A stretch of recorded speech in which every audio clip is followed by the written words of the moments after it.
In a world cluttered with information, where truth is power, Lawin Weekly News stands apart. We delve deeper, uncover facts, and bring stories to light. From political showdowns and economic triumphs to the pulse of the street and the heart of the community. We capture the moments that define us, stories that challenge, inspire, and transform. Tune in live Sundays 8 a.m. Central Standard Time and Sundays 6 p.m. Central Standard Time. These are Lawin headlines for this week. Government Abbott cracks down on underage access to THC hemp products. Houston City Council set to vote on controversial Polk Street plan. Dallas man gets life sentence for killing 4-year-old Cash Gernon. Trump taps Florida restaurateur as next ambassador to the Philippines. Pope Leo calls on U.S. bishops to address Trump's immigration crackdown. Tico Houston hosts 114th National Day, highlights Taiwan's global ties. Houston declares October Filipino-American History Month.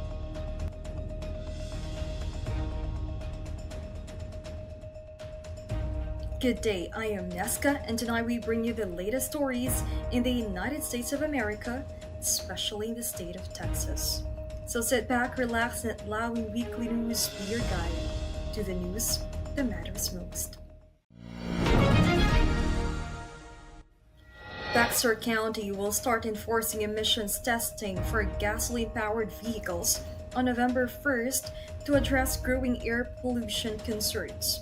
The Texas Commission on Environmental Quality says vehicles between 2 and 24 years old must undergo emissions testing at certified inspection stations equipped with onboard diagnostics or OBD systems. The tests will measure emission levels and ensure compliance with federal air quality standards. Drivers must secure an emission certificate before registering their vehicles. Those who fail the test will need to make repairs and pass a retest. State officials say the new rule is part of a broader effort to reduce smog and protect public health. Officials say the program will help improve air quality and reduce pollution-related health risks across Bexar County.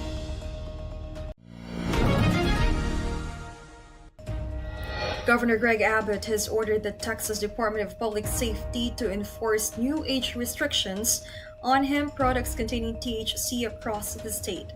Under the new directive, only individuals 21 and older will be allowed to purchase THC-infused hemp products.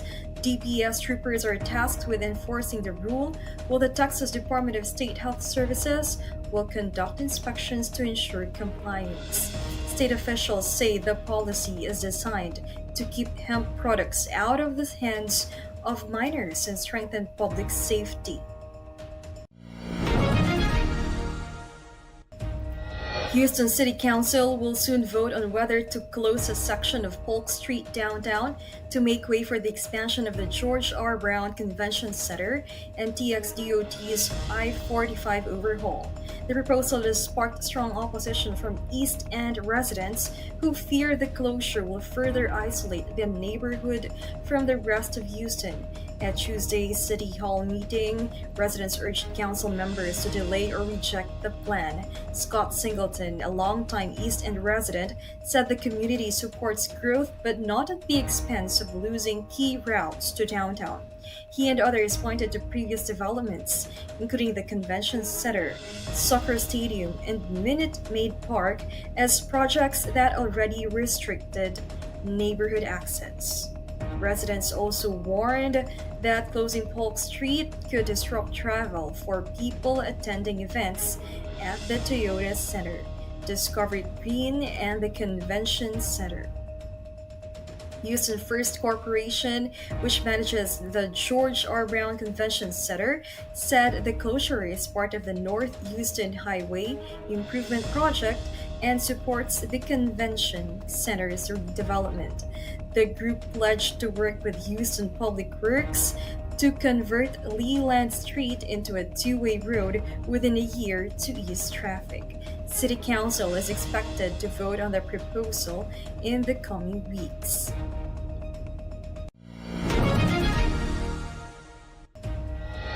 Round Rock police are warning the community about a viral TikTok trend involving AI generated images of home intruders. The trend has users creating fake images to prank friends, family, and neighborhoods, but authorities say the posts can cause panic and lead to serious safety concerns. Police are urging residents to stay alert and report any suspicious activity rather than assume it's a prank. They are also reminding the public that creating or sharing misleading content can carry legal consequences. AI experts are also weighing in, warning that the misuse of artificial intelligence for online pranks raises ethical concerns and highlights the growing risks of digital manipulation. Round Rock police are urging social media users to think before they post and to use technology responsibly. In a world filled with fleeting moments, there's beauty waiting to be captured. My name is Christian, and I specialize in immortalizing your most precious memories. From elegant weddings to vibrant events and timeless portraits, I'm here to make every moment unforgettable. Let me tell your story through the lens. Contact me today and let's create magic together.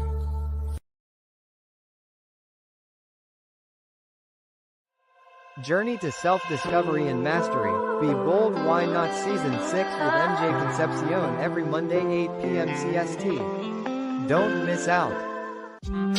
Where every conversation is welcome at the table. This is Pink Table Talk with Dr. Carly D. Every Wednesday 8 p.m. Central Standard Time. Rice, spice, and everything nice. Welcome to the Philippine food scene with Adobo Queen, Nancy Reyes Lumen of Commissary Kitchen. Every Thursday 8 p.m. CST, Friday 9 a.m. Philippine time.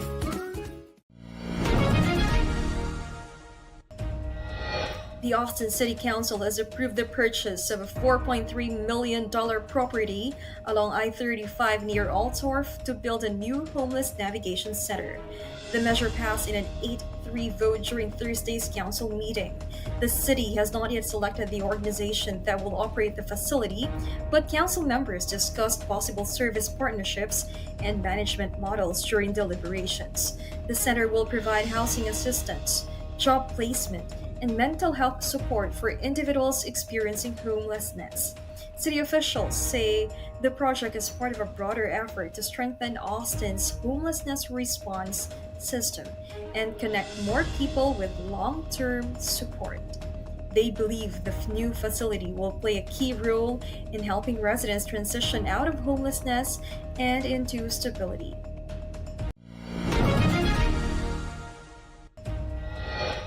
A Dallas man has been sentenced to life in prison for the 2021 murder of a 4-year-old Cash Jernan. Darian Brown, 22, pleaded guilty to first-degree felony murder just before jury selection was set to begin. His plea eliminated the need for a trial. Prosecutors said Brown kidnapped and fatally stabbed the child after taking him from his Dallas home while he was sleeping. The boy's body was later discovered by a passerby in a nearby neighborhood. DNA and surveillance footage linked Brown to the crime. His case was delayed multiple times for mental health evaluations, but he was later ruled competent to stand trial. Family members of Cash Jernan were present in court as Brown entered his guilty plea and received a life sentence. Brown will serve his sentence with the possibility of parole. The crime shocked the Dallas community and continues to leave a lasting impact.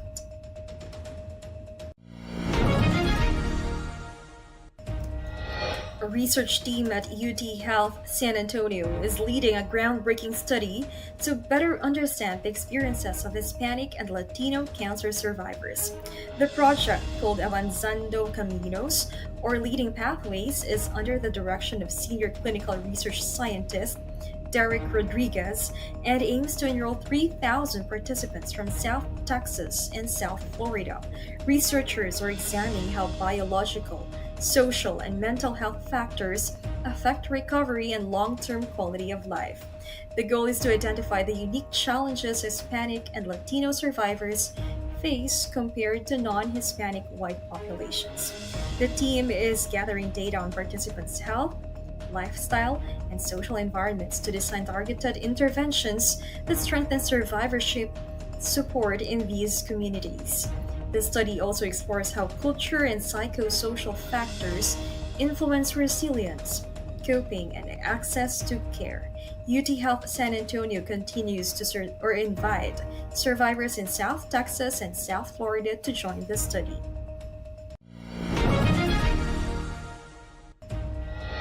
Airport operations across the United States remain heavily disrupted as the government shutdown enters its second week, putting increasing strain on the Federal Aviation Administration.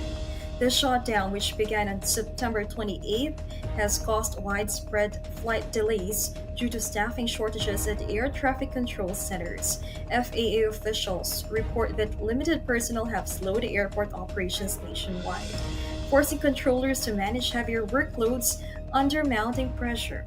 Major airports in Houston, Dallas, Nashville, Chicago, and New York have reported significant slowdowns, with more than 3,000 flights delayed. Denver and Newark have implemented temporary ground holds to ease congestion.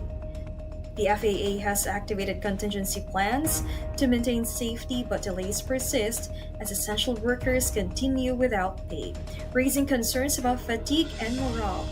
Airlines have adjusted schedules and warned travelers to expect ongoing disruptions. Delays at Nashville International Airport have stretched beyond 2 hours, while Chicago O'Hare continues to face operational challenges. Join us for a captivating new series where Lawin sits down with the trailblazers of the music and entertainment world. Discover the stories behind the faces and voices that shape our culture and community.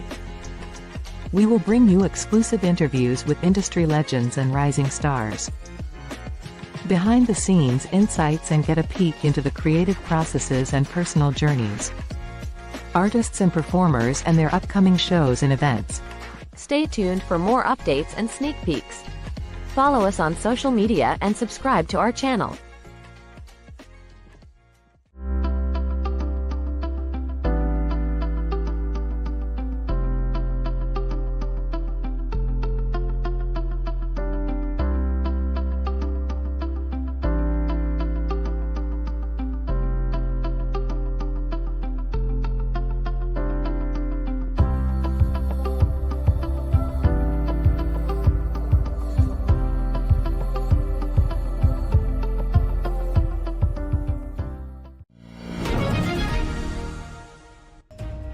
President Donald Trump has nominated Florida restaurateur Lee Lipton to serve as the next United States ambassador to the Philippines.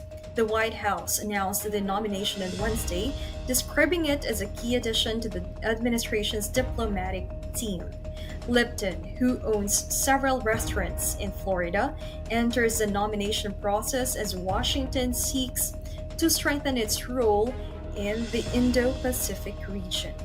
If confirmed, he will succeed the previous ambassador and take on a crucial role in advancing defense cooperation, trade, and development initiatives between the U.S. and the Philippines. Officials say Lipton's business experience could offer a private sector perspective to diplomatic and economic efforts in Southeast Asia. The Senate must approve his nomination before he can assume the post. Lawmakers are expected to question him on his plans to promote U.S. interests and regional stability during confirmation hearings.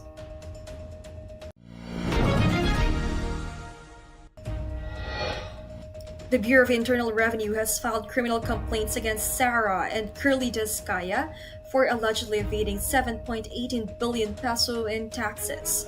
The case filed on October 5th, 2025 accuses the Descayas of violating sections 254 and 255 of the National Internal Revenue Code of 1997. The charges involve their businesses, including St. Gerard Construction. According to the BIR, the alleged tax evasion covers fiscal years 2019 2020 and 2021. An audit uncovered major discrepancies between the Discaya's declared income and their company's actual financial records. Officials said the complaints form part of the agency's broader campaign against large-scale tax evasion. The BIR aims to recover unpaid taxes and impose penalties in line with existing laws. The agency emphasized the need for transparency and compliance to ensure fairness in the tax system and urged other businesses to fulfill their tax obligations. Representatives for the Discayas have not yet issued a statement. The case will proceed in court, where evidence will determine the outcome.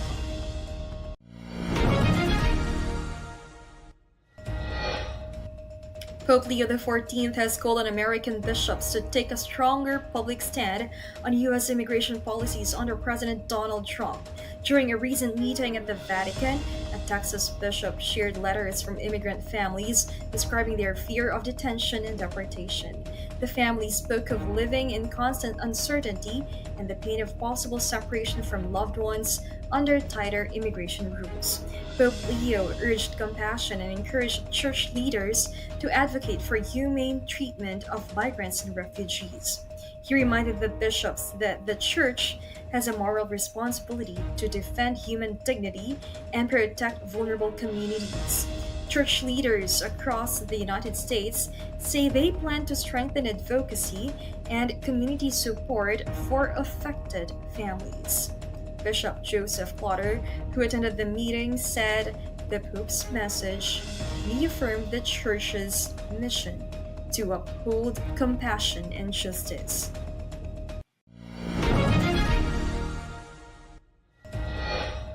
The Taipei Economic and Cultural Office, or TECO, in Houston hosted a diplomatic reception on Monday, October 6th, celebrating the 114th National Day of the Republic of China, or Taiwan. The event brought together diplomats, business leaders, community advocates, and public officials to honor Taiwan's heritage and reinforce international partnerships. The celebration marks the founding of the Republic of China on October 10, 1911, and highlights Taiwan's commitment to global cooperation. The Philippine American Chamber of Commerce of Texas, or PACCTX, participated, promoting cross-cultural engagement and economic collaboration. Guests enjoyed ceremonial speeches, cultural performances, and networking opportunities. TECO Houston reaffirmed its dedication to diplomacy and cultural exchange, while PACCTX strengthened relationships with Taiwanese representatives and regional partners, continuing efforts to promote economic collaboration, cultural exchange, and community development.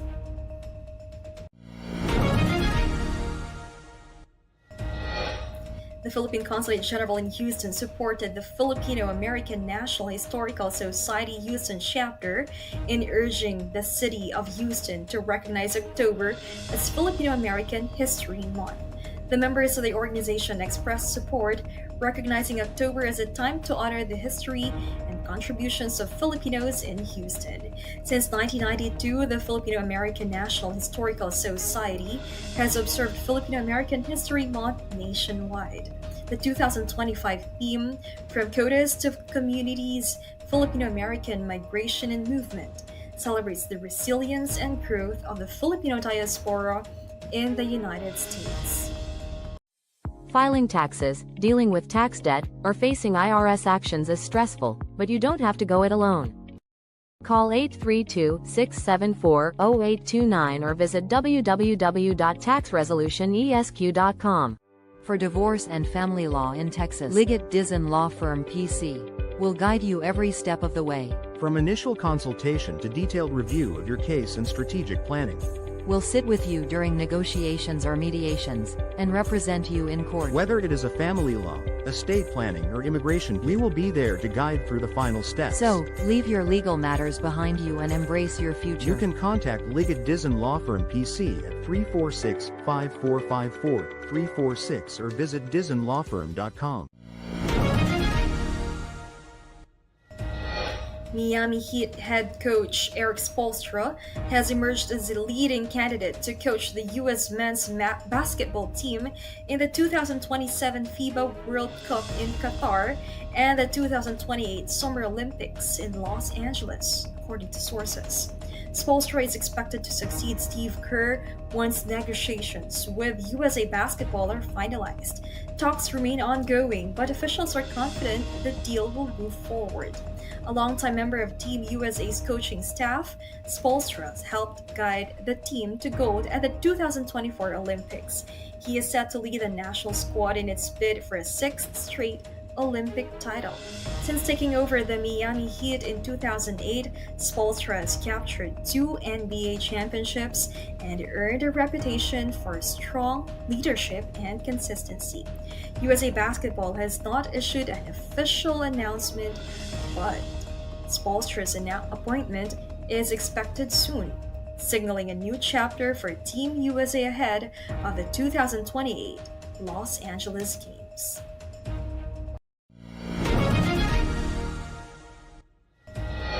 Ginebra guard RJ Barrientos captured his second Rookie of the Year award during the 49th season PBA Leo Awards in Manila.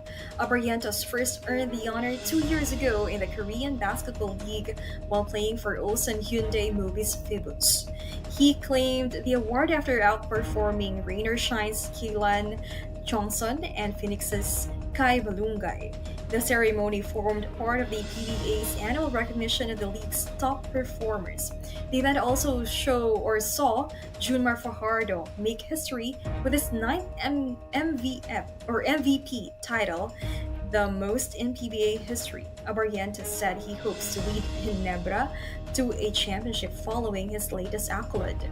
His back-to-back success in different leagues underscores his growing impact and potential in professional basketball.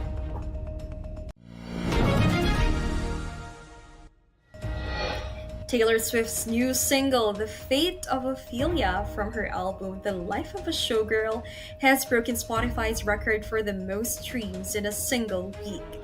The track surpassed the previous record held by Miley Cyrus's Flowers. Swift hit the milestone on October 9th this year, just days after the album's release on October 3rd. On launch day, Ophelia also set a new record for the most streams in a single day. Industry analysts credit Swift's massive fan base and strategic promotional campaign for the song's record-breaking success. The achievement reinforces her dominance in global music and highlights her continued impact in the streaming era.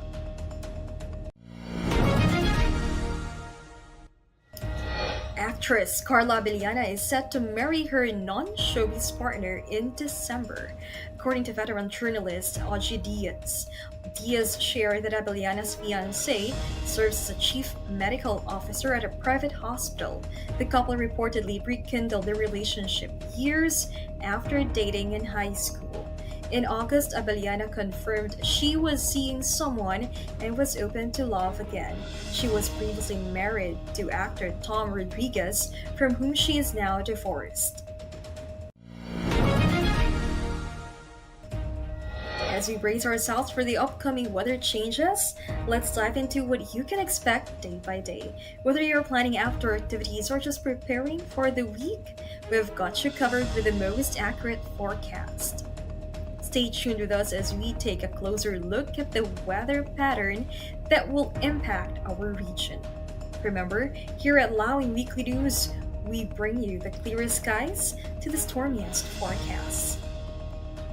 Here is your Lawin Weekly News weather forecast in Houston, Texas. On October 12th, Sunday, the temperature peaks around 87 degrees Fahrenheit and dips to 70 degrees Fahrenheit at night. Expect sunny skies with light afternoon clouds. On October 13th, Monday, the high reaches 88 degrees Fahrenheit and the low falls to 71 degrees Fahrenheit. Mostly sunny and warm throughout the day. On October 14th, Tuesday, temperatures rise to 89 degrees Fahrenheit with a low near 72 degrees Fahrenheit. Partly cloudy skies with a slight evening breeze. On October 15th, Wednesday, the temperature peaks at 90 degrees Fahrenheit and drops to 73 degrees Fahrenheit. expect sunny conditions and a clear evening. On October 16th, Thursday, the high is 89 degrees Fahrenheit with a low of 72 degrees Fahrenheit. Partly sunny with a small chance of brief afternoon showers. On October 17th, Friday, the temperature reaches 87 degrees Fahrenheit and dips to 70 degrees Fahrenheit. Mostly clear skies and comfortable weather. On October 18th, Saturday, the high is 86 degrees Fahrenheit with a low of 69 degrees Fahrenheit. Sunny and pleasant, perfect for outdoor activities.